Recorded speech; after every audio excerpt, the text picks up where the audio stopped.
Bonjour tout le monde, bienvenue à cette nouvelle vidéo de TW 2016 édition WCW 1992. On va débuter le mois de septembre. On a fait de l'argent. On a fait 815 000 $ en profit, ce qui est quand même bon. On a rebondi de la perte de 1 million qui est arrivée quand on a acheté la FMW. Mais 815, c'est dans nos pas pires mois qu'on a dans les récents... jusqu'à tout récemment, depuis notre début d'année, 815 000 $ en profit, c'est très très bon.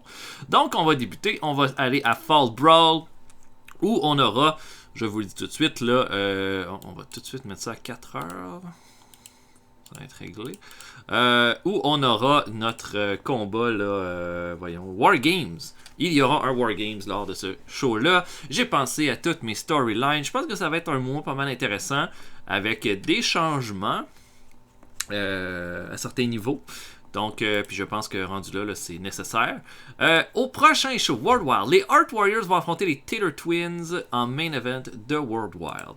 Donc, voilà. Je pense qu'on pourrait tout regarder pour peut-être un lutteur pour notre développement. Pourquoi pas? J'essaie de regarder, là. On pourrait se donner un peu de choix, là. J'essaie de voir ça. Axel Rotten, ça pourrait être intéressant, ça. Un gros brawler. Oh non. Je me rappelle. Je pense que ce qu'on va faire, je m'étais donné là, un choix de lutteur.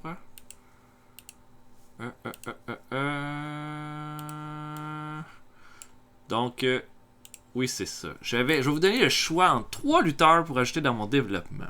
Puis, je pense que j'ai trouvé... Oui, c'est ça. Au lieu que ce soit moi qui fait juste décider qui je vais donner, je me donne 3 lutteurs que je serais tenté de signer. Puis, je vous laisse le choix entre un des 3. Donc, il y a Glenn Gilberty qui est là, c'est Disco Inferno. Je pense que, en tout cas, si ça a été juste de moi, c'est lui que j'aurais signé. Comme pour ce mois-ci. Il fit. En plus, c'est un gars, un WCW made guy. Qui peut être un cruiserweight. Qui peut être un heavyweight. Donc, puis je pense que c'est un gars avec du potentiel. C'est ça. Sinon, il y aurait eu Kip James. Kip James, si vous savez pas c'est qui, c'est Billy Gunn, qui a 28 ans, qui est à la ECWA, mais qui a quand même des bonnes qualifications.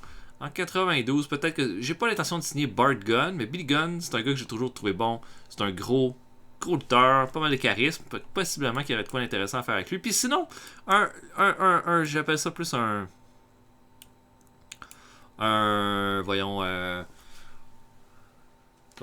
j'aime ça aussi les gars qui ont jamais percé au niveau qu'ils auraient dû. Puis je pense que Louis Piccoli, qui a été Rat Radford et Louis Piccoli à la WCW avant sa mort, ça c'en est un qui a énormément de potentiel. Gars super charismatique, celui qui était un très très bon lutteur, qui avait juste peut-être pas un grand look de lutteur, mais qui a été assez populaire à la ECW, mais qui a lutté dans toutes les 3 fédérations majeures des années 90. C'en est un et tout là, que je pourrais vraiment être tenté. Il a juste 21 ans, donc encore plein de possibilités. Donc voilà. Fait que je donnerais le choix entre. Dites-moi là, votez là, qu'est-ce que vous aimeriez mieux. Glenn Gilberty, Kip James, alias Billy Gunn ou Louis Piccoli pour aller dans le développement. Puis je vais en signer un des 3 dans un futur épisode. Donc je m'avance jusqu'à mon show. Tommy Seabolt. Je connais pas. Ah, qui a fait équipe avec Tommy Angel, un vrai jobber, ça. Ah ben. Ah ben. Ok, c'est la fin du contrat de Larry Zbyszko. Je dois dire. Je l'avais vu venir, ça. Larry Zbyszko, je ne le signerai pas. Bon, d'un, j'ai un gigantesque roster. Il faut faire du ménage à un moment donné. J'ai plein de gars qui vont s'en venir. Zbyszko fait bien les choses, mais il est en perte de vitesse. À moins que je me trompe, là, il est en time decline. Il reste quand même quelques années avant que ça paraisse, mais je me force à lui trouver des storylines, Larry Zbyszko. Puis même en tant que color commentator, il est pas si bon que ça. Peut-être qu'il pourrait être un road agent, mais j'ai déjà mes road agents, comme ça va bien. Il est payé 11 000 par mois. J'ai pas vraiment l'intention de le signer. Je sais même pas si la WWF serait intéressée à le signer, lui non plus. Donc, ce que je vais faire, c'est juste le laisser aller. Puis peut-être qu'on trouvera une façon là, de passer tout ça là, après, là, mais bon. Dan Spivey demande une augmentation de 75%, ça me va. Et on y va pour notre show de ce soir. Fait que Lars Bisco, bien fait. Ça a été même un contender pour un de nos pay-per-view quand on a commencé notre série. Robert Gibson a été amené au Wrestler's Court. Il n'a pas ramassé. Il est arrivé en retard pour ramasser ses partenaires de voyage. Il va payer la bouffe de ses partenaires pour les 3 prochains shows. Excellent. Merci, Arn. C'est de voir. C'est trouver un ami à Mike Awesome, ça serait bien. Je veux dire un bon gars comme Raven. Non, marche pas. Fait que Cactus Jack est en time off. Hein? Bon, Cactus Jack, on va vendre le fait qu'il a été vraiment détruit au pay-per-view. Donc, un bon 3 mois là, sans Cactus Jack. Dusty Rhodes est toujours en time off. Genetti puis Stanton ne luttent pas dans les B-shows. Donc, voilà, on fait le show. Et après ça, on se revoit plus tard. À tantôt tout le monde. Ok, on commence en pre-show alors que Atsushi Onita affronte Landstorm. Combat correct de D+, avec Onita qui va l'emporter par pinfall à 7 minutes 44. Onita va être un autre projet là, de développement là, pour essayer de le rendre over dans un éventuellement, là, puis de le mettre dans le main rod, qu'il ne soit plus juste un enhancement talent. Donc voilà, bon petit match ici. Joe Gomez affronte Rip Morgan. Morgan fait généralement du bon travail, j'ai juste rien pour lui ce mois-ci, fait qu'on va s'en tenir pas mal à soit mettre quelqu'un over ou des victoires comme ça en pre-show. Rip Morgan va l'emporter à 6 minutes 59 par soumission. Il va améliorer son performance skill au passage, donc ça c'est très bien. Derek Dute, un lutteur local, et Hayabusa de notre développement affrontent Simply Superior. C'est un bon match où Buddy Landell va faire son figure 4 leg lock à Hayabusa à 8 minutes 52 pour la victoire. Pas non plus rien vraiment pour Simply Superior, à moins que... Mais je pense que j'ai quelque chose, mais on n'a rien pour le pay-per-view, disons. Voilà. Et Dustin Rhodes affronte Wayne Bloom dans le dernier combat de pre-show. Bon match de C avec un Rhodes qui fait un Running Bulldog à 10 minutes 29 pour la victoire. Donc voilà, très bien. Nouveau show, Max Payne affronte Arn Anderson. Les deux ont une excellente chimie ensemble. Arn Anderson va l'emporter qu'un DDT à 10 minutes 31 dans un très bon combat d'ouverture. Oui, donc Arn Anderson pour le mois, ça va bien, ça va être... on va voir de quoi pour lui. Là. Toutes les Horsemen, en fait, ont un gros plan devant eux. Donc voilà, un bon B pour commencer. Norman la Lunatic affronte Hardbar. Hardbar va l'emporter avec un Frog Splash à 12 minutes 30. Vraiment, j'ai vraiment pas grand chose pour ce combat-là. J'ai plus vraiment grand chose pour Norman la Lunatic. Donc c'est ça. Je pense qu'on a exploité ce qu'on pouvait faire avec lui. On a une superbe promo de Lex Luger. Lex Luger est furieux. Là. Il dit que si la logique avait simplement suivi, Lex Luger en ce moment serait devant vous comme champion des États-Unis, en tant que plus grand champion des États-Unis de tous les temps. Mais non, il a fallu que Jeff Jarrett vienne se mettre là-dedans, qui s'ajoute dans ce combat-là que personne n'avait demandé. Ben là, il y en a assez de Jeff Jarrett. Jeff Jarrett, là, c'est quelqu'un qui veut des opportunités, mais qui est jamais capable de se rendre au bout de ces opportunités-là. Et ben, Lex Luger s'en vient. Jarrett, Lex Luger s'en vient, puis ça va être terminé après. Il n'y en aura plus de Jarrett, il n'y en aura plus de problème parce qu'il va définitivement le rayer de la map. A plus pour cette splendide promo. Notre main event, les Art Warriors affrontent les Taylor Twins. B- seulement. C'est pas associé à un hot storyline. Bon, en tous les cas, surprise, les Taylor Twins vont l'emporter là, après une intervention de Lord Steven Regal. Taylor va faire un Bridging Fallaway Slam ensuite avec le pin pour la victoire. Owen Hart est vraiment déçu. Liger aussi. Et après le combat, là, Owen Hart et Liger vont se regarder et Liger va serrer la main d'Owen Hart. Puis Owen Hart va la serrer aussi à Liger dans le sens. Je pense qu'on a lutté longtemps ensemble. Je pense qu'on peut passer à autre chose. Et c'est comme ça qu'on va terminer le show avec la séparation des Art Warriors. Oui. Ouais, je pense que c'était le moment d'arrêter ça. Là. Ça a été des champions par équipe excellents, mais je pense que Liger a beaucoup à donner en solo. Puis Owen Hart aussi. Le contrat de Jim Powers à la WWF se termine. Ok.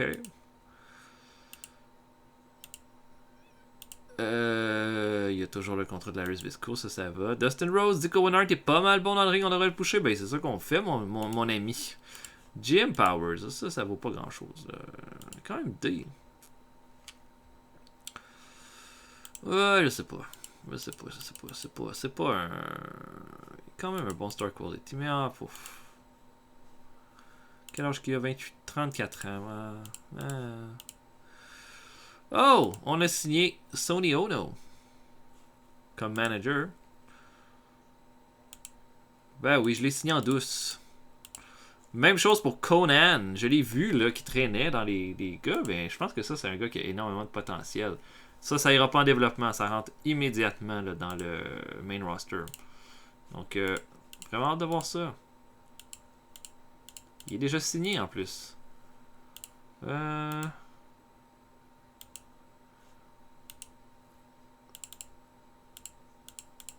Enhancement Talent. Mais je pense que lui, ça sera pas long. On va être capable de le mettre dans le main roster. Puis, mais lui, il pourra pas lutter pour le titre Cruiserweight parce que c'est un gros lutteur. Mais c'est pas grave. Beaucoup de potentiel. Chain Wrestling, Entertainment est à very strong. Il y a de quoi de bon à faire avec ça. Bon, maintenant, on s'en va au Japon. Non, on s'en va au Canada. Si je m'en vais avec mon Japon, moi, là. Que Phil... Comment ça va, Phil Lafont, au Canada? Pas si hot que ça. Je pense que Raven, ça peut être intéressant. Au moins un gars qui a D de popularité au Japon, là, ça serait pas mal intéressant. Jared, j'imagine, pas populaire. Ben non. T'es à peine populaire aux États-Unis. Finlay,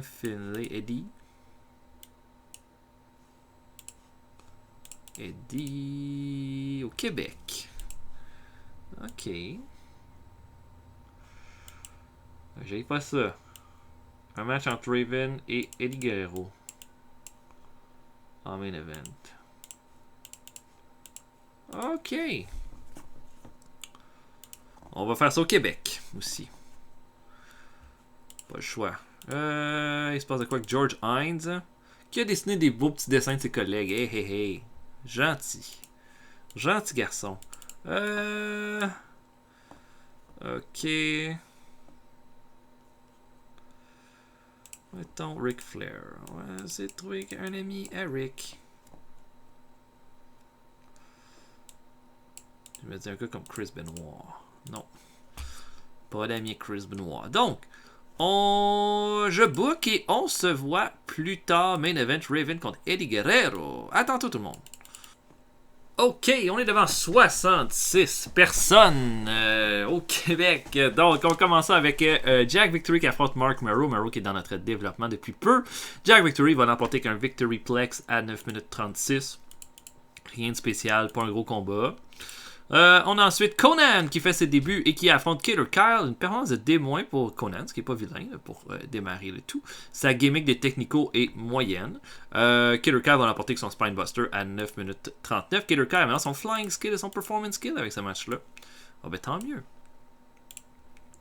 Le Lightning Express affronte l'équipe de Bruiser Bedlam, lutteur local, et de Landstorm. Bon petit match avec le Lightning Express qui va faire son double Russian Neck Sweep sur Bruiser Bedlam à 10 minutes 9 pour terminer le tout. Landstorm améliore son Performance Skill.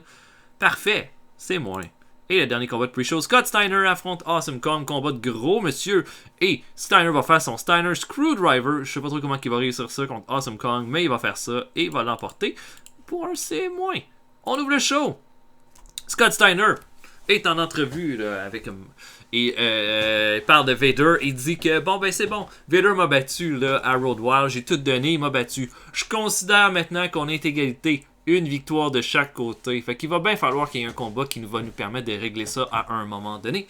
Et il dit que ce combat-là s'en vient plus tôt que tard. Donc voilà. B- pour ce segment.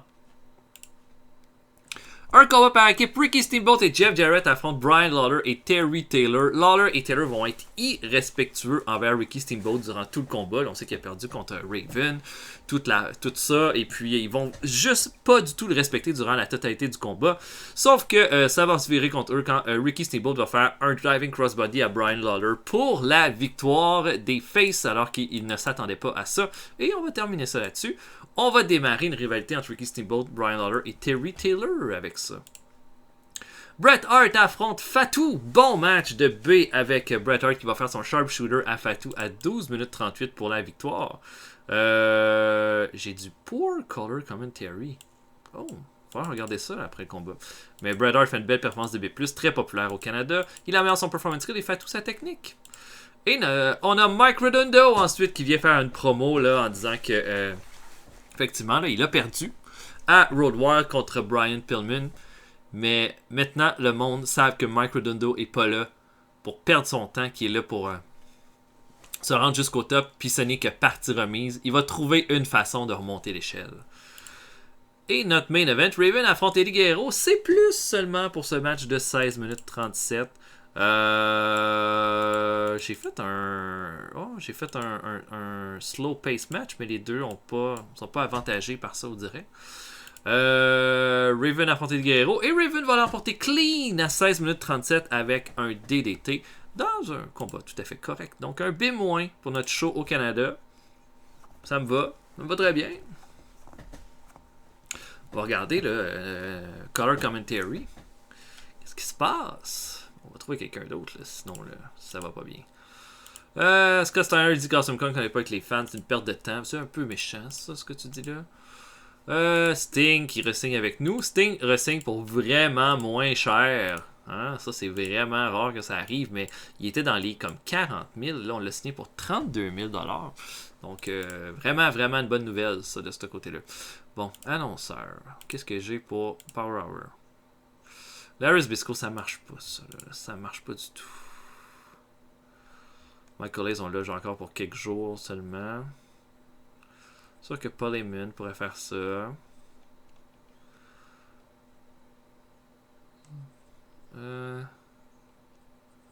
C'est de trouver un autre talentueux color commentator. Au pire, je pourrais remettre Jesse Ventura, là, je veux dire, à un moment donné.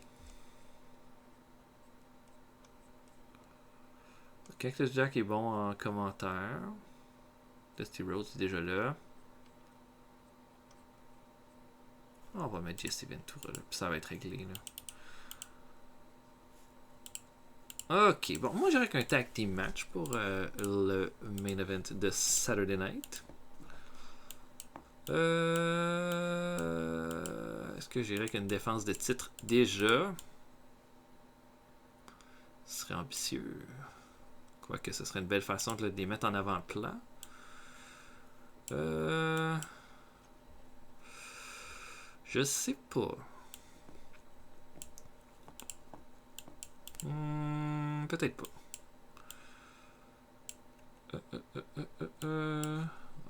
C'est sûr que si on a Sting d'un bord puis Shawn Michaels de l'autre, ça c'est toujours gagnant, étant donné que la rivalité n'est pas terminée.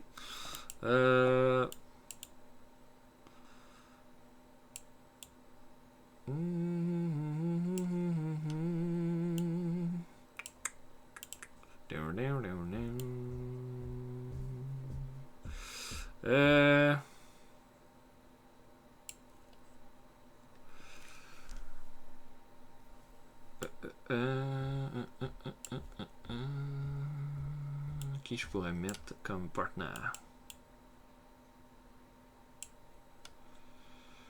Sûr que ça serait le easy choice. Ce serait de mettre... Écoute, on va peut-être y aller avec le easy choice. Brian Pillman. Eric Rude. Je pense qu'on va... Ouais, ça me va. Ça, c'est un gros main event, par contre, pour Saturday Night. Là. On peut pas vraiment demander plus gros que ça. Non, on l'a pas plus gros que ça. Tu l'as pas plus gros que ça.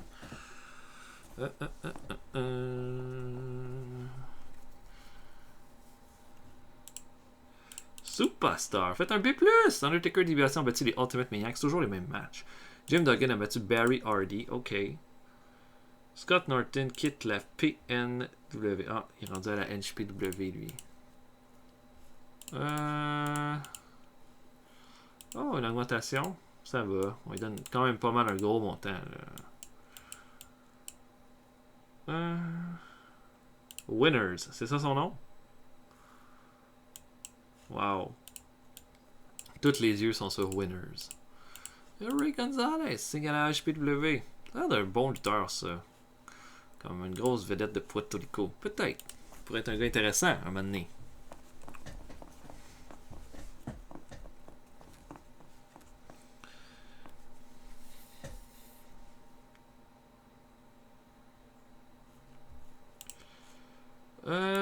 Hiroshi Hase, signe à la HPW, possiblement, fort probablement. C'est bizarre qu'il lutte juste au Japon parce que assez a lutté au Canada. Ça, je l'assure, il était dans le Vietcong Express à la Stampede Wrestling. Oh, notre premier pipi qui a fait un show de D-, la SCWA, bah, ok. Gros show de la CMLL avec un six-man tag en main event, il n'y a rien de surprenant là-dedans. Ok. Oh, plein de gars en développement. Ok. Horace Boulder, on aurait fini. On est en train de remplir notre roster, là. De quoi ça a l'air, Horace, là, par contre? Above average. Il est un gars comme moyen, mais c'est un gros heavyweight, là. Il y a du potentiel. Il va sûrement être un enhancement talent, ouais. Fait qu'on va avoir plein d'enhancement talent, en fait. Puis, il reste, voyons, Stevie Ray. Ah, c'est dommage, il n'est pas vraiment timé avec Booker T. C'est sûr que le but, ça aurait été ça. Mais strong partout. Excellent. Il fait déjà 34 ans. Ouais. On va faire le quoi avec lui aussi. Il va rester heel, cependant. Comme Horace. Michael Hayes s'en va demain. Kevin Sullivan a encore des moral issues. Lui, il vient de revenir de repos forcé. Ok, medal. On va faire un medal un petit peu au hasard. Tiens. Des fois c'est les autres qui payent le plus. Avec Beulah.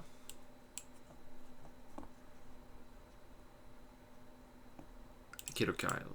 Non. Ok. Donc, j'y vais main event. Gros main event. Sting Pillman contre Shawn Michaels et Rick Rude. Et après, on se voit plus tard. À tantôt, tout le monde. Ok, on commence en pre-show alors que Adam Flash, lutteur local, affronte Kenta Kobashi. Ça dure pas longtemps, 8 minutes 16 avec Kobashi qui va l'emporter avec sa Laria à 8 minutes 16. Kobashi améliore son performance skill avec ce beau combat-là. Une belle performance d'essai pour Kobashi aussi. Ça s'en vient. Je pense que les Horsemen, là, ça va vraiment booster sa popularité rapidement. Ultimo Dragon affronte Rob Van Dam. Bon petit match de D+, avec Ultimo Dragon qui va faire un Dragon Bomb à 10 minutes 29 pour terminer le tout. Ensuite, Conan affronte le Hellman. Belle performance. Beau match de D. Moins de performance de D pour Conan, ce qui est quand même bon. Ça veut dire que c'est ça qui vaut aux États-Unis en termes de performance. Hellman va faire un super kick à 9 minutes 33. Et voilà. Et dernier combat, Joel Deaton affronte Awesome Kong avec Deaton qui va faire un Bulldog à 7 minutes 22 pour closer le deal. Et pas un grand match, cependant. On ouvre le show avec Steve Austin là, qui va se pointer au ring en disant que quand il est arrivé dans le locker room ce matin, il y avait une note en lui disant de venir au ring parce que quelqu'un avait une surprise pour lui. Et puis, ben là, il est dans le ring. Il dit, il a l'impression qu'il y a une cible dans son dos depuis quelques temps parce qu'on dirait que les gens voient Austin comme une vedette montante. Mais qu'importe là, qu'est-ce qui se passe là. Allez, Austin descend en bas du ring, et il va voir un peu dans la foule qu'est-ce qui se passe. Et là, boum, reçoit un sucker punch de la foule. Et Kevin Sullivan va sortir et va ensuite là, enlever les matelas du ring. Il va faire un pile driver sur le ciment à Austin, là, comme pour un peu lui dire, boum, je fais mon statement, je suis de retour à la WCW, puis t'es un peu de ma façon de marquer mon retour. Donc, un B- pour ce segment-ci. Donc, on va se diriger vers Austin contre Sullivan. Belle façon, à mon avis, de continuer de donner du momentum à Austin qui va bien en ce moment. Donc, voilà pour ça. B-. Steve Armstrong affronte Mike Rotundo. Et Rotundo va faire son Start Market Crash à 13 minutes 24 pour en terminer rapidement dans un combat sans histoire avec Steve Armstrong. On a ensuite Billy Black qui va affronter Big Van Vader. Billy Black va donner tout ce qu'il peut, va faire pas une vilaine performance, mais au final, un Vader Bomb sur Billy Black va terminer tout à 13 minutes 21. Donc voilà, petit combat correct. Évidemment, le Vader est montré comme encore une fois un monstre et une bête sauvage. On a les Horsemen là, qui sont là, ils sont fiers. Ils sont tous fiers, eux autres. Là. En fait, là, Ric Flair va prendre le micro en disant... vous avez vu, hein? Vous avez vu le pay-per-view. Vous avez vu les Horsemen l'emporter sur Windham, Dustin Rhodes et Dave Finlay. Il reste par contre une affaire. Il nous reste un problème qui s'appelle Sid Vicious qui, bon, oui, a battu Scott au pay-per-view, mais je pense que Scott va être d'accord pour dire que c'était juste une erreur de passage. Tu pourras pas battre le bad guy une deuxième fois de suite. Mais ce soir... le bad guy va avoir une bonne chance de se reprendre parce qu'il va affronter Barry Windham. Et puis, le statement va être donné. Les Horsemen vont triompher. Ce que je veux dire cependant à Sid Vicious, c'est que j'ai entendu pas mal de rumeurs sur le fait que tu voudrais affronter les Horsemen dans un War Game au Pay-Per-View for Brawl. Avec quelle équipe tu vas faire ça? Qui veut vraiment faire équipe avec toi? Ce soir, Barry Windham, on le met fin, là. Il pourra pas être avec toi. Dustin Rhodes, on l'a battu tellement de fois, on pourrait le faire les yeux fermés. Mais qui tu vas avoir pour compléter ton équipe? Hein? On a blessé à peu près tous tes partenaires ou tous les gens qui ont voulu s'allier à toi depuis le départ. Ça va pas bien aller. Donc, une excellente promo de Ric Flair là-dessus. B+, bon pour Kenta Kobashi aussi. Voilà, très bon. Combat par équipe, Mitsuharu Misawa et Steve Williams affrontent Kubano et George South, comme vous en doutez bien. Là, c'est juste une question de mettre Misawa et Williams bien over dans ce combat-là. Tiger Driver serait Kubano pour terminer le tout. Raven fait une promo, et pas une vilaine promo à part de ça, en disant que battre Ricky Steamboat, ça a été un grand moment. Grand moment dans sa carrière, sa plus grande victoire, mais je pense que maintenant il faut qu'il arrive à l'évidence, ça va y en prendre plus. Ça prend plus. Il veut plus. Puis il y a une chose que Raven n'a pas été capable d'aller chercher depuis qu'il était à WCW, c'est de l'or. Puis il y a une personne dans sa mire maintenant. Et il va tout faire pour prendre le titre des États-Unis de Stan Hansen et le défi pour Fall Brawl. Et il dit, je te dirais bien que ça va être un combat mano à mano, que Johnny Ace et Shane Douglas vont pas intervenir, mais tu sais déjà que ça va être le cas. Je suis prêt à tout. Le monde m'appartient, puis je vais tout faire pour aller chercher cette ceinture-là. Excellente promo de A pour Raven, ça va bien l'aider ça dans sa montée de popularité. Barry Windham affronte Scott Hall, bon petit match de 18 minutes 20. Bon, Windham est ralenti par une blessure, hein, faut pas oublier ça. Windham va faire ce qu'il peut, sauf qu'au final, Scott Hall va être un vilain garnement, va faire un doigt dans les yeux à un moment donné et va ensuite faire un Crucifix Powerbomb ou son Outsider's Edge à Barry Windham pour la victoire. Et après le combat, là, les Horsemen, Ric Flair dit aux Horsemen de tabasser Barry Windham. Sauf que Ron Simmons, alors Ric Flair lui va rester en bas du ring. Ron Simmons va arriver, il est de retour, va retourner Ric Flair, il va lui faire un spinebuster directement sur la rampe d'entrée. Simmons monte dans le ring, les Horsemen quittent et Simmons aide Windham à se relever ensuite. Notre meilleur segment depuis le début. Et Ron Simmons est donc de retour et va faire partie donc de l'équipe de Sid Vicious au War Games. Ça va être Simmons, Sid Vicious, Barry Windham et Dustin Rhodes contre les Horsemen, Ric Flair, Arn Anderson, Scott Hall et Kenta Kobashi. Main event. Oh, seulement un B. Holy moly. Seulement un B pour ce match-là. J'avais encore fait de base de C. Recruit B-. What the fuck? Ah, c'est parce qu'ils n'ont pas de chimie ensemble, c'est ça. Donc, seulement B pour ce main event entre Sting Pillman contre Shawn Michaels et Rick Rude. Je m'attendais à un A, honnêtement. 20 minutes 4, la super belle lutte. Shawn Michaels, alors que Sting va faire son Stinger Splash, Shawn Michaels va se surprendre dans les airs avec un Sweet Shine Music. Victoire clean des Heels dans ce beau combat-là. Michael va chercher une grosse victoire, mais Rick Rude a une victoire et tout contre le champion du monde. Et après le combat, va faire une promo en disant que maintenant, là, le tour est passé. Là. Ça fait 1 an la dernière fois qu'il y a eu une chance pour le titre mondial. Là, la WCW a pas le choix. Il faut que j'aille mon combat de championnat contre Brian Pillman. Brian Pillman peut bien dire que c'est un ladies man. Hein? Beau, bel homme, espèce de surfer, sauf que tu peux pas battre l'original. Tu peux pas battre la version de base. Le Ravishing Recruit. Fait que ça va être non seulement pour le titre, mais pour déterminer c'est qui le plus bel homme de la WCW. Et on termine ça comme ça. Ça nous fait un bon show de B+. Mais mon main event m'a déçu. Mais j'ai allé chercher 2 gros segments avec Simmons, Ric Flair, puis la promo de Recruit à la fin. Donc ça va être bon. Ça va être bon pour nous, ça.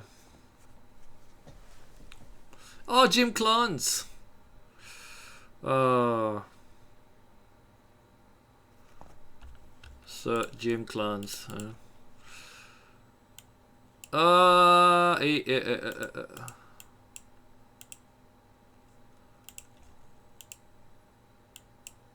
les ai amenés. Ok, ouais. Bon, Michael Hayes a quitté la WCW.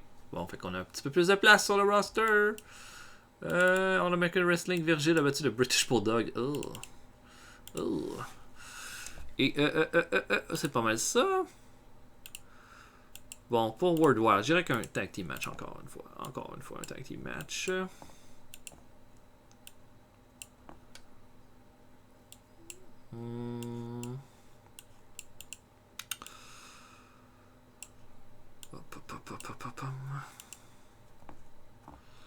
Si j'avais la Park, il serait avec qui?